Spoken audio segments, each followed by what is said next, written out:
Boa noite, amigos. Iniciamos mais uma noite de estudos aqui no Grupo Espírita Saber Amar. Nós aqui, Carlos, Jussara Malab e Marco Ganda, estamos reunidos com vocês para estudar o livro Voltei. E hoje nós vamos iniciar um novo capítulo, o capítulo 13, Revendo os Ciclos de Trabalho. Vamos pedir a Jussara, então, que faça a prece de abertura. Boa noite, amigos.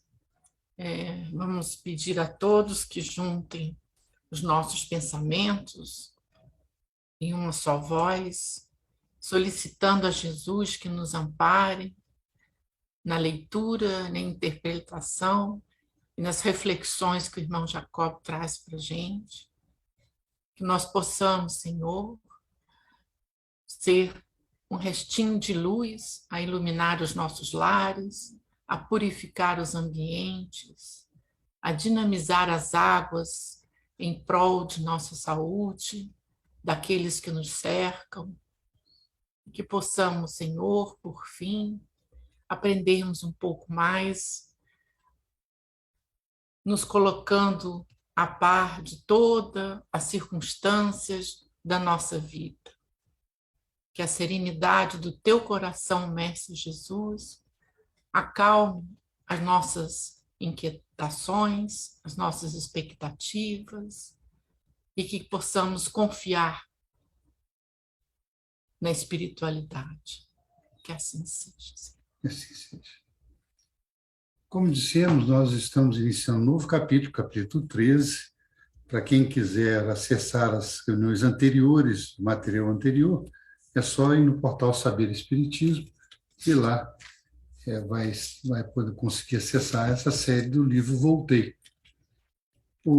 Na noite de hoje, nós vamos estudar sobre vários tópicos que ele apresenta, mas o tópico principal se resume a essa pergunta que nós colocamos como título da reunião de hoje. O pensamento influencia a nossa saúde? Então, nós vamos ver durante o estudo de hoje que ele dá a resposta para isso. E também ele dá outros detalhes do transporte dos espíritos superiores até a Terra, da influência da Terra nos espíritos. É um capítulo muito cheio de novidades e eu convido a vocês a estudarem conosco esses assuntos. Nós vamos, como sempre, ver agora uma mensagem de Emmanuel, que está ligada totalmente ao assunto e que abre o nosso estudo de hoje. No livro Pensamento e Vida, no capítulo 15, sobre a saúde. E no trechinho fala assim: a saúde é assim como a posição de uma residência que denuncia as condições do morador, ou de um instrumento que reproduz em si o zelo ou a desídia das mãos que o manejam. Não nos esqueçamos, assim, de que apenas o sentimento reto pode esboçar o reto pensamento, sem os quais a alma adoece pela carência de equilíbrio interior, imprimindo no aparelho somático os desvairos e as perturbações que lhes são consequentes. Então, Emmanuel traz para a gente, e como introdução, né, foi escolhido esse trecho porque vai ressaltar o conteúdo desse capítulo, né? Um dos Um dos conteúdos, conteúdos, né? né, sobre o pensamento e a saúde. Né? Que ele volta a colocar para a gente, o irmão Jacó, a importância da disciplina, o esforço da disciplina que a gente deve ter, o cuidado com que pensamos, com que sentimos, né? No segundo parágrafo, ele fala aí que apenas a busca do sentimento reto, né? O pensamento coerente com as leis divinas é que nos favorece um equilíbrio interior. E esse equilíbrio interior nos leva à saúde mais plena, mais integrada, né? Por isso que a gente fica assim pensando como anda, né? Como andam as nossas preces, né? Uhum. Porque como a gente faz a prece, né? Porque a prece é aquele pensamento a Deus, né? Agradecemos, solicitamos, né? Recursos, orientações, mas antes de tudo é o momento da nossa meditação, é o momento que a gente deve escutar o que Deus está mandando para a gente, né? Inclusive, Sara, lembrando, assim, na semana passada, a palavra de Emmanuel foi essa, não foi? Ele disse assim que para a gente conquistar a nossa renovação, o nosso progresso, ele fala que nós temos que ter duas mecanismos básicos, né? Isso, O primeiro que que é ele falou foi a a oração oração e o e segundo o e o trabalho. trabalho. Então É coerente, coerente, né? batendo realmente com isso que você comentou É. agora. E ele volta. É interessante que o livro, né, do Herman Jacó, ele sempre traz para a gente a informação de como é importante mantermos a disciplina do pensamento, né? A disciplina do pensamento gera saúde, né? A disciplina dos sentimentos não é deixar de ter, porque é uma conquista nossa, o trabalhar os sentimentos, né? Mas a disciplina para alcançar o equilíbrio é que nos traz a saúde mental, a saúde física. É claro que um dia o nosso corpo passa da validade, né? Até as pessoas que Jesus curou um dia faleceram, né?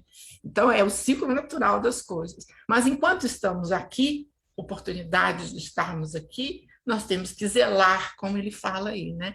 Ou o zelo, ou a desídia. A desídia é desleixo, né? Desse instrumento que é o nosso corpo. Primeiro que ele compara a saúde, né, como uma residência, como uma casa, que é uma coisa que traz muito para próximo de nós essa imagem, né? Se a nossa residência ela está doente, doente como não tem cuidados, né? Vai propiciar a doença dentro dela, né? Se nós não cuidamos, não tivermos zelo pela nossa casa. E qual que é a casa que ele se refere aí? É a casa que o nosso corpo físico é a casa do espírito aqui quanto encarnado, né? Quer dizer, o nosso espírito habita esta casa, que é o nosso corpo físico. Então, ele faz essa referência que eu achei interessante. A residência, ela denuncia as condições do morador. Então, o nosso corpo vai denunciar as condições do nosso espírito, do nosso pensamento. E outra frase que colocou, sabe, que realmente chama atenção, é que ele faz um jogo de palavras, mas mostrando que somente o sentimento reto pode esboçar o reto pensamento. Também isso é bonito, né? Como o Emmanuel coloca. Quer dizer, ele colocou o sentimento primeiro do que o pensamento. Quer dizer, a reação do espírito superior aos problemas é diferente do nosso, né? Da nossa reação. Porque eles, em primeiro lugar, eles já refletem esse sentimento. Né? E nós ainda estamos buscando refletir no pensamento. Né? Mas ele diz que o sentimento reto vai esboçar o pensamento. Então, aí essa frase, essa consideração de Emmanuel, ela é muito importante, porque essa razão interior nossa, a nosso corpo interior, nosso pensamento, vai gerar as perturbações ou a saúde no nosso corpo físico. Então, vamos para o que começa o irmão Jacob a dizer sobre o assunto, que está no primeiro tópico desse capítulo 13, e trata de revendo os ciclos de trabalho. Quem se lembra no capítulo anterior, no capítulo 12, ele estava na casa da filha dele, numa colônia espiritual, e aí o irmão Jacob, é claro, lembrando aqui aqueles que chegam a primeira vez no estudo, trata-se de Frederico Figner, que era um trabalhador da doutrina, inclusive na FEB, na época, na década de 40, quer dizer, quando ele desencarnou, foi final da década de 40. Ele começou a trabalhar muito antes, tá? na doutrina espírita, e inclusive como doutrinador. Agora, no capítulo anterior, ele fala que Guilhom Ribeiro, que também foi atuante, muito atuante no movimento espírita, inclusive traduziu as obras de Allan Kardec, e Luiz Antônio Saião estariam vindo com ele até o Rio de Janeiro, convidaram a vir no Rio de Janeiro, e que era a cidade onde ele morava e tinha suas atividades espíritas. Então é que ele começa a dizer: o retorno ao Rio emocionava-me. Não ignorava que a maioria dos recém-libertos do plano físico não se podem movimentar com a eficiência desejável. Muitos espíritos permanecem como que anestesiados, inconscientes, outros se demoram na incapacidade de qualquer apreciação de si mesmos, imobilizados pelo choque ou pelo terror. Comigo, porém, a situação diferia.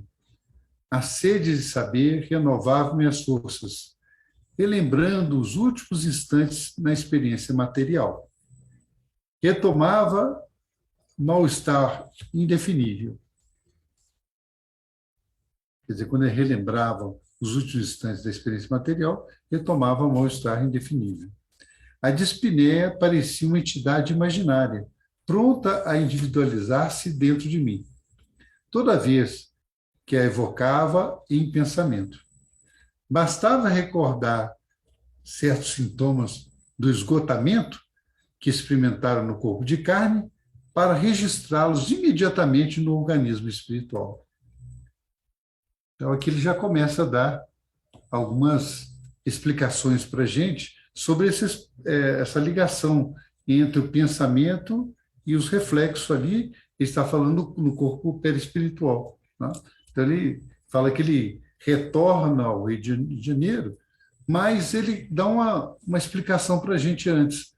Ele fala que a maioria daqueles que estão recém-libertos, quer dizer, recém-desencarnados, ainda não tem a condição de enxergar bem a realidade, nova realidade que eles estão.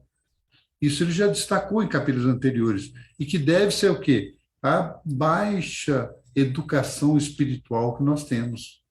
A baixa preparação para esse momento, que é o momento de transição para uma outra vida, que é a vida espiritual.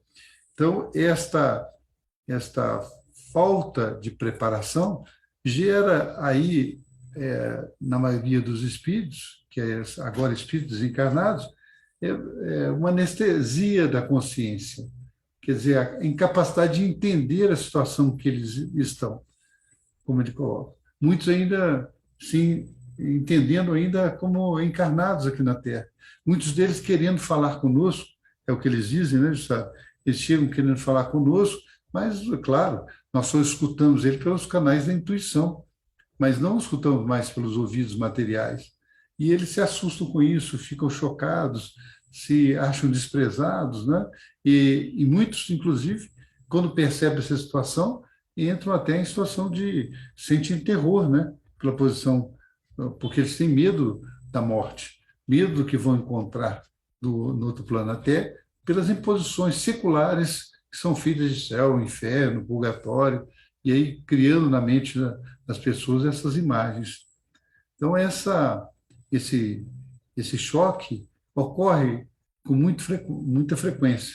Nós vimos isso nas reuniões mediúnicas, né? Acontecer isso. Muitas entidades que se aproximam com esse estágio de choque, né? E aí os mentores recomendam que a gente nunca procure dizer para elas que elas se desencarnaram, né? E ele complementa.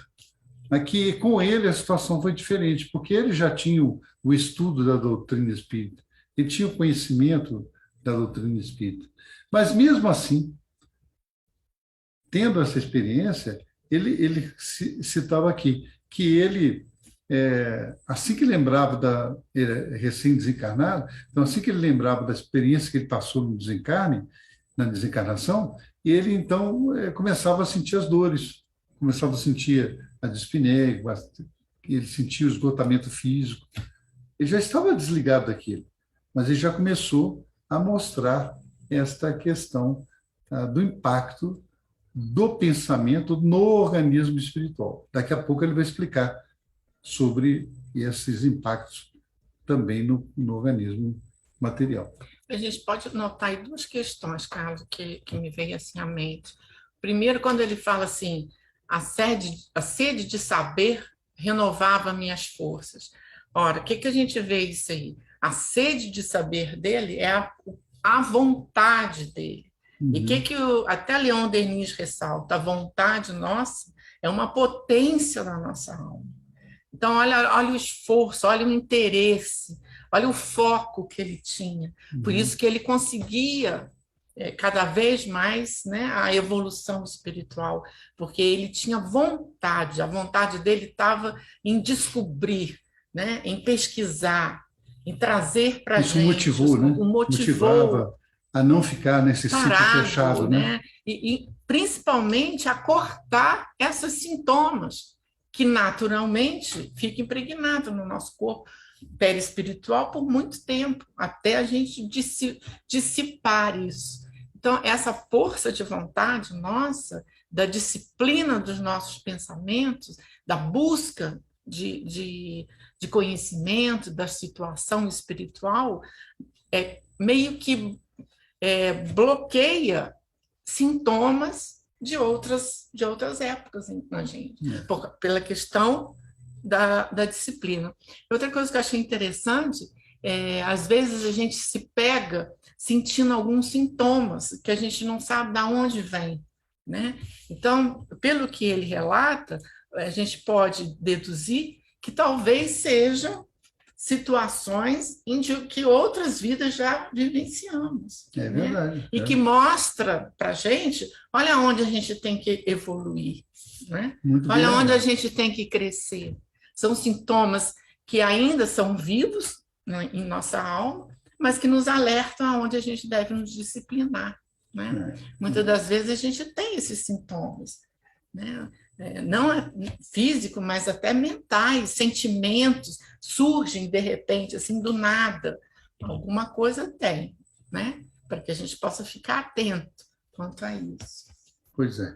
E aí a gente relembra a frase que Emmanuel deixou ali, que o sentimento reto vai gerar o reto pensamento, né? Que ele colocou aqui no começo. Vamos seguindo, então, no relato que ele faz. Então, ele continua. Compreendi, deste modo, que a mente possui incalculável poder sobre o nosso campo emotivo. E assim, como poderia materializar ideias de doença, também deveria criar ideias de saúde e mantê-las.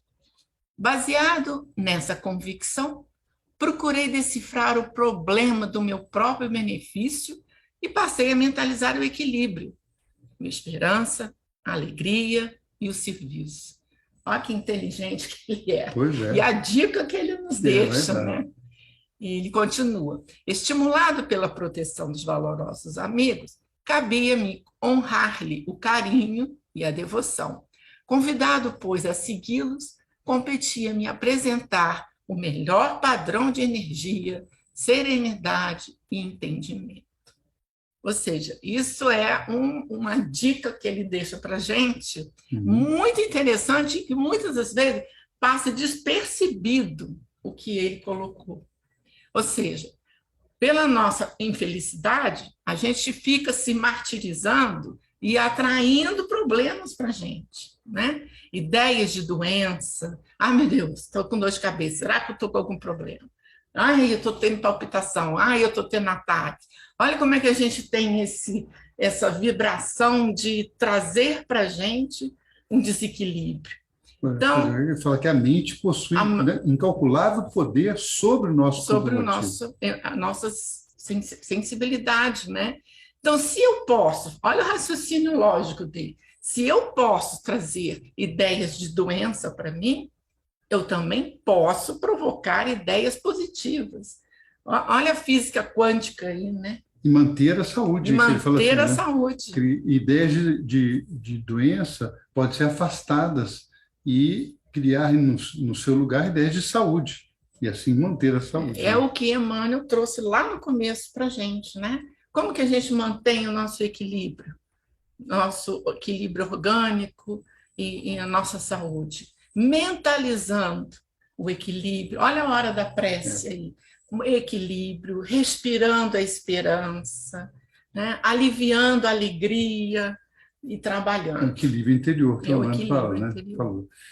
E Muito aí, interessante isso, né? e aí ele responde a pergunta, que é o título de hoje do estudo, né, que nós colocamos no começo, se o pensamento influencia na nossa saúde. Ó. Claro que influencia, está ali ligado. Por isso que, às vezes, os tratamentos espirituais, eles não são de imediato, eles vão sendo feitos devagar, É porque é mas uma de forma educação, né? constante. Os espíritos, por exemplo, no tratamento espiritual, Espiritual. aliás, eles vão comentar um pouquinho mais à frente sobre esse assunto, eles vão fazendo de uma forma constante, onde o paciente vai se habituando a transformar as suas ideias e o O seu seu pensamento. padrão mental, É. né? Uma vez chegaram a um mentor espiritual que faz o tratamento que eu, de cura espiritual, perguntaram a ele se eles curavam todas as doenças. Aí ele respondeu: olha, nós curamos, não curamos todas aquelas que não têm fundamento kármico. Podemos curar Todas todas aquelas que não têm fundamento kármico. Então tem esse aspecto também. também. Né? Se nós temos uma doença com fundamento kármico, nós podemos atenuá-la. Ela não vai ser Pelo nosso retirada do trabalho. nosso caminho, porque ela está na nossa programação espiritual. Mas nós podemos atenuá-las, diminuir esse impacto que elas causam. Então,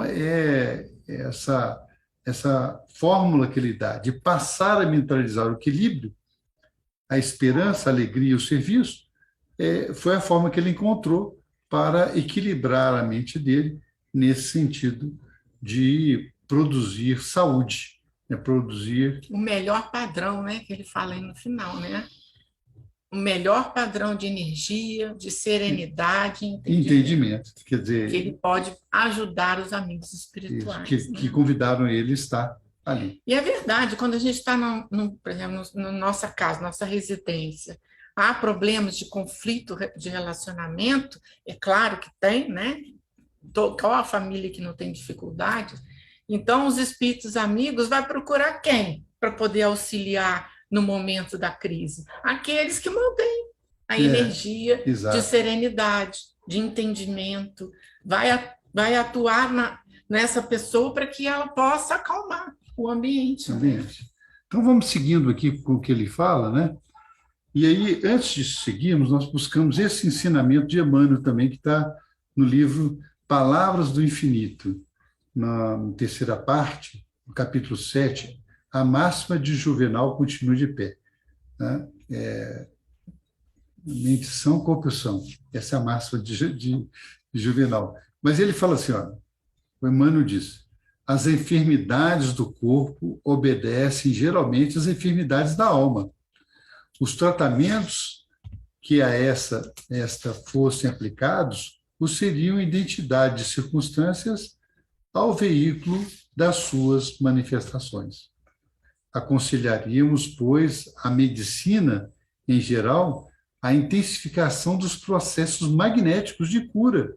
Olha, Emmanuel, dando um conselho à medicina. A sugestão e, sobretudo, a disciplina da mente, força central e coordenadora dos fenômenos vitais. A mente educada representa a maior fonte de auxílios à medicatriz, elemento gerador, regenerador de todas as funções do organismo. Ora, então aí o Emmanuel dá um esclarecimento desta questão magnética, né? Dessa questão dos fluidos magnéticos que vão ajudar na cura, mas principalmente no trabalho que nós temos que fazer junto aos pacientes para a educação mental, para imprimir a saúde, o otimismo, né? A confiança, a fé. Né? Esses são fatores que motivam e modificam a vida.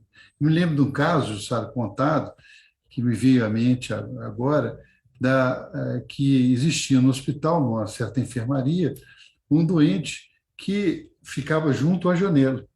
né? E junto à janela, ele relatava para os outros doentes que ficavam mais afastados imagens maravilhosas do que ele falava assim, olha, eu vejo um bosque maravilhoso, eu vejo os pássaros que cantam, eu vejo aqui as pessoas passando com alegria, o sol também, eu vejo a grama verde, eu vejo isso tudo que nós vamos enfrentar, que nós vamos ter a nossa profissão quando sairmos daqui.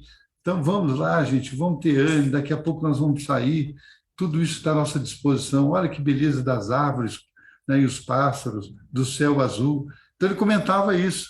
E as pessoas se sentiam ali na enfermaria estimuladas e se sentiam transformadas com a necessidade de curar-se logo para poder estar lá nesse ambiente, né? E quando ele se afastou dali, aliás, todos queriam ficar nessa janela, né? Então, quando ele se afastou ali, ele curou-se, saiu daquela enfermaria, e aí outro doente que vivia ali e ouvia esses colapsos foi localizado na mesma cama dele, ele notou que, quando olhou para a janela, ele viu que havia simplesmente uma parede, né? Quer dizer, ele, naquela posição de doente, conseguia auxiliar a todos os outros com as suas vibrações de otimismo e de uma nova realidade, mesmo essa realidade que ele estava vendo não sendo a melhor realidade, sim. Mas ele entendeu que todas essas palavras de estímulos seriam responsáveis pela Melhora, né? melhora daqueles que estavam lá. Então, Emmanuel nos diz, a, e ele coloca lá, a intensificação dos processos magnéticos de cura, a sugestão e, sobretudo, a disciplina da mente, força central e coordenadora dos torneios vital. Então, a gente vê que quando um doente, um paciente, ele está estimulado a realizar coisas novas, a buscar dar continuidade na sua vida e que ali ele vai vencer aquela dificuldade, muda também o seu tônus mental e, e a sua situação no próprio enfrentamento da doença que passa. Vamos seguindo agora ao item 2, as observações que ele fez aí nessa viagem para a crosta terrena. Ele inicia assim, é muito interessante essa volta, né? Ele inicia assim, na volta, não se verificaram as peripécias da ida, como na ida para Porque a na ida Terra, ele né? desencarnou, né? E foi levado para o Bezerra, né? Está nos Aquelas capítulos histórias anteriores, todas. né? Achando-me amparado pelos companheiros que me ofereciam braços acolhedores, entregando-nos à volitação plena. Perdurava em mim a impressão de viagem na linha horizontal, mas lembro-me de haver contemplado, curiosamente, a grande ponte que o facho luminoso destacava, espaço a espaço, calculando que íamos agora, não só rapidamente, mas em maior altura. Lembra Então, que foi essa ponte, a né? ponte, né? Que eles É, chegaram todos lá, isso. né? Para Isso. atravessar a ponte e chegar na É cidade que ele relata nos primeiros de início, capítulos né? que, quando ele desencarnou, Desencarnou. ele foi amparado pela filha, pelo irmão Andrade, que é o mentor dele, o anjo da guarda, que a gente diz, o mentor, o irmão Andrade, a filha, Marta, e Bezerra de Menezes. E eles, então, fizeram uma caravana para ir até a colônia espiritual, onde ele estaria situado, na residência da filha Marta. E nessa viagem, em determinado momento, eles viram uma ponte luminosa, uma ponte que era iluminada por um facho também de luz, que vinha dessa Dessas colônia colônias. espiritual. E aí eles tiveram as experiências que estão lá relatadas, não é o caso de falar Muito agora, né, interessante, né? para passar essa ponte. Mas ali ele estava ainda num estágio de recém-desencarnado. Agora ele passou, depois de algum tempo, já com o amparo dos amigos espirituais do Guilhão e do Saião, ele passou de volta para a Terra e viu lá a ponte e o faixa luminoso, isso que ele comenta. Mas já passou em outra situação, não teve mais a experiência que ele presenciou anteriormente. E aí segue. Agora Aí que é segue, muito né? interessante, né? Aí comenta. Por que alcançássemos a estação de destino, em minutos breves, afirmou-me que, se há rotas aéreas para os pássaros metálicos da aviação planetária, há rotas espirituais definidas que favorecem a instantânea condução de entidades menos chumbadas às sensações da vida física. Reparei que não atingíamos a cidade com as foguetes verticalmente derramados do céu, e sim com a naturalidade de alguém que descesse uma escada de vastíssimos degraus, perfeitamente disfarçados uns dos outros. Pousado no chão, senti estranha diferença. O contato com a terra semelhava-se ao de um magneto, o que me obrigou a concluir que a volitação só é possível com facilidade na crosta do mundo aos espíritos mais evoluídos, envolvidos e adestrados na movimentação de certas forças fluídicas. Veja, aqui ele dá um relato para a gente muito interessante sobre... É curioso, né? Curioso sobre as questões espirituais. Primeiro, ele falou que eles chegaram em breves minutos da colônia espiritual até onde era o destino deles. E explicou que também, como nós temos aqui as nossas rotas aéreas, da aviação, onde o espaço aéreo é desenhado por essas rotas, são rotas que estão desenhadas mas nos mapas, mas não lá, né? Claro, no céu. São rotas virtuais, mas rotas que existem, e os aviões seguem essas rotas. Ele, então, diz que também as entidades espirituais, quando saem das colônias espirituais aqui para a Terra, eles têm rotas que facilitam o caminho deles, que facilitam, são como estradas, são como vias de melhor acesso para aqueles que têm essa capacidade de volitar. O André Luiz cita isso nas obras dele, ele comenta sobre isso, a surpresa dele, né, da existência dessas rotas.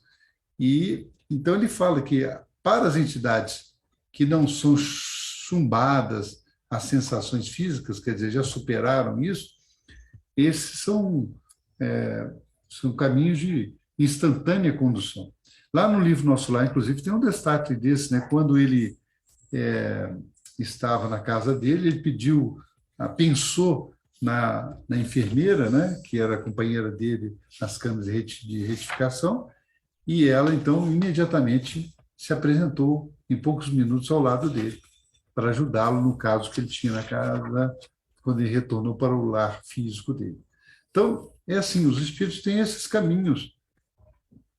Lembrando, por exemplo, que nosso lar, segundo os relatos dos amigos espirituais, está a 50 quilômetros aqui da Terra.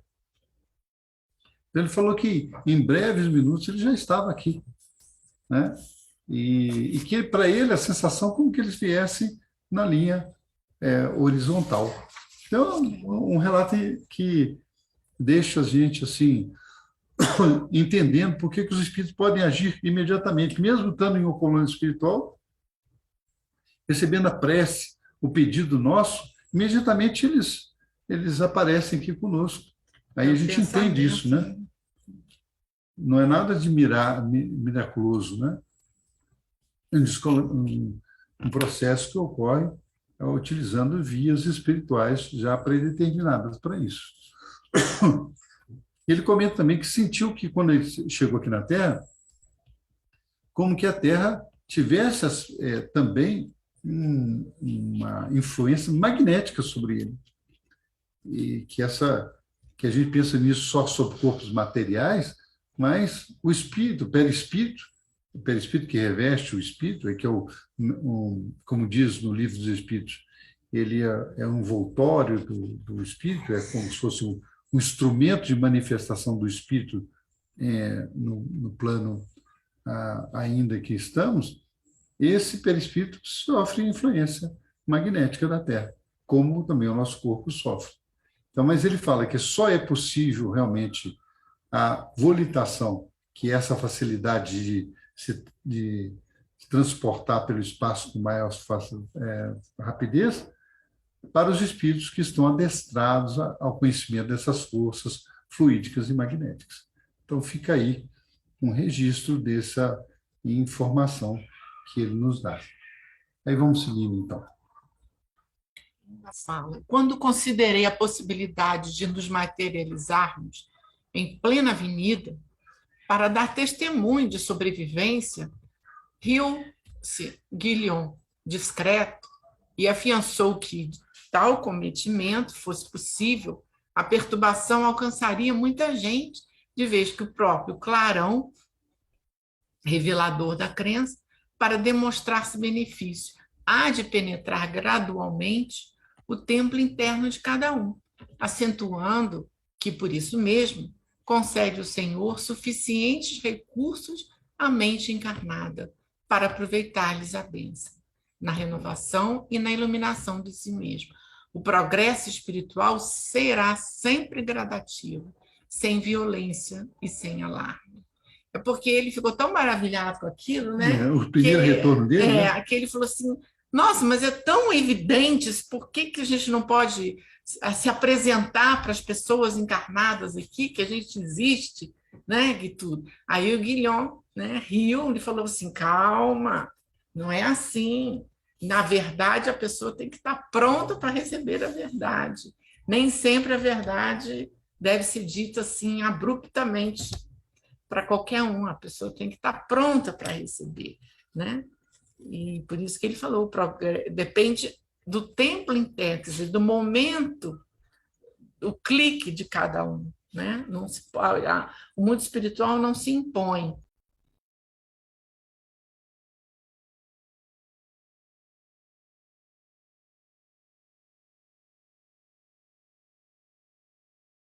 Mesmo que eu visse, eu não acreditaria. Não teria, não. E ele disse o seguinte, se isso ocorresse, ia causar um grande pânico nas pessoas, perturbação, né? Até hoje, até muitos espíritos, a gente conversa com muitos espíritos, tem medo de ver o espírito, né? Tem medo dos espíritos. Eles são espíritos, têm todo conhecimento, sabem do que são os espíritos, mas tem medo dos espíritos, né? De ver o espírito, de ouvir, né? Tem medo até de reuniões mediúnicas por causa disso, por esse pavor, às vezes, que, imagina, quem não tem esse conhecimento ainda, teria mais ainda apreensão. Então, tudo tem que ser paulatino. Então, tudo tem, tanto daqui para lá, como de lá para cá. Tá? Porque isso pode dar um distúrbio muito grande nas pessoas. Por isso que ele falou assim, olha, esse conhecimento, esse sentimento tem que ir gradualmente entrando, né? Amadurecendo, ele tem que se solidificando na criatura. E aí, sim, quando isso estiver, a mente nossa encarnada estiver com esse recurso, ela vai usá-lo para a sua renovação e iluminação.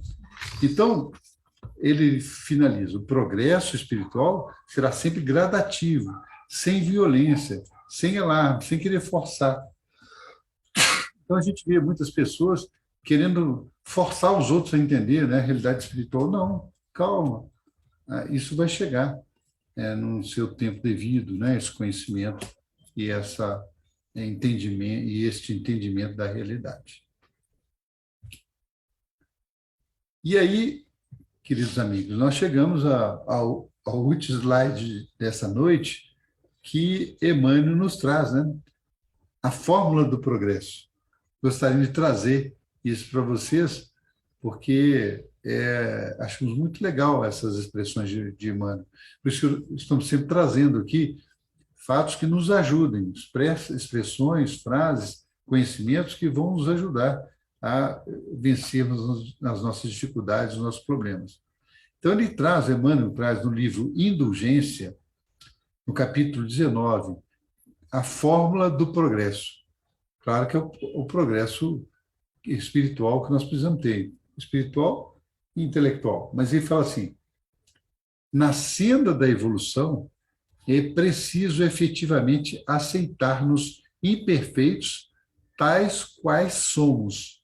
Mas é igualmente necessário não parar simplesmente nisso, e sim melhorar-nos constantemente, aprendendo e estudando, trabalhando e servindo, sob a fórmula do progresso. E aí ele fala a fórmula e nós grifamos: errar menos para acertar sempre mais. Então, a fórmula que ele traz: errar menos para acertar sempre mais. Quer dizer, errar, nós vamos errar, e aqueles erros que nós já tivemos, nós temos que superar, mas vamos procurar o quê? Acertar sempre mais. Então, Mário Barbosa falava assim: a gente deve sair dessa vida melhor do que como nós o entramos, nosso né? desafio é esse, né? Nosso desafio é esse, Quer dizer, entrar, sair dessa encarnação melhor melhor, do que e, entramos. se possível, não criando mais problemas, né? Mais É. débitos na gente. Então, nós vemos aqui, com essa recomendação de Emmanuel, que chegamos ao final do estudo da noite de hoje. Muito legal, onde estará as questões que foram levantadas hoje sobre a saúde, sobre o deslocamento no mundo espiritual, sobre necessidade do pensamento reto, do sentimento reto, gerando, propiciando o pensamento reto.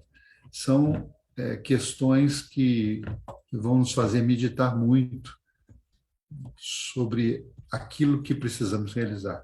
E, efetivamente, aquilo que Emmanuel diz aqui, nessa frase final, que nós somos imperfeitos, mas que se errarmos menos, vamos procurar, vamos chegar ao ponto de acertar sempre mais. Amigos, vamos então ao nosso momento de oração. Pedimos a todos que tenham junto a si um recipiente com água.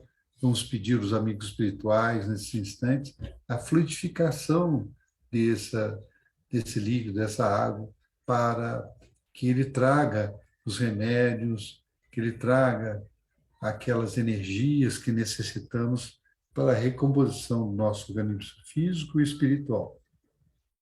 Assim, convidamos todos, nesses instantes, a esquecer dos problemas, a esquecer das dificuldades, a se concentrar no próprio corpo físico, na mente poderosa que possuímos, gerando saúde, imaginando que o nosso corpo físico e espiritual, nesses instantes, recebe uma chuva de bênçãos, de energias revitalizadoras, e que possamos, Senhor, contar com o auxílio dos nossos anjos de guarda, nossos protetores, durante o dia, durante o repouso físico que teremos. E assim, sentindo toda essa alegria, sentindo toda essa paz e harmonia, pedimos, Senhor, esteja conosco, hoje, agora e sempre, que assim seja.